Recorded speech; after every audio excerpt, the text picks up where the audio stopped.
first hard drive, how a piece of mud launched the tech age. For 99% of human history, knowledge was a flickering flame. It lived in the mind and died with the body. This was the biological bottleneck. Our progress was limited by memory. But 5,000 years ago, in Mesopotamia, the bottleneck shattered. Humans exported their thoughts, moving data from the brain onto the physical hardware of the earth. This was the birth of information technology. In the city of Uruk, abundance created a system error.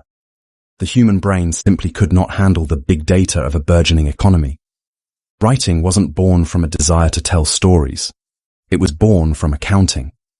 The world's first books were receipts and ledgers. The hardware of this revolution was clay and a reed stylus. While damp, it was read-write. Once baked, it became read-only, a permanent record.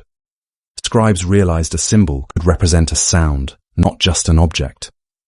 This software update moved from pictures to a phonetic code, allowing them to record any thought, law, or dream. Literacy was for a high-tech elite. Scribes were the programmers of the ancient world, and the struggle of learning is eternal. Cuneiform was built to last.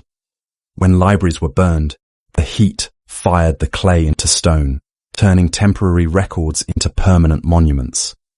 As you hold your smartphone today, remember, you are holding the evolution of a piece of mud. Every text you send is a continuation of that first wedge pressed into clay 5,000 years ago.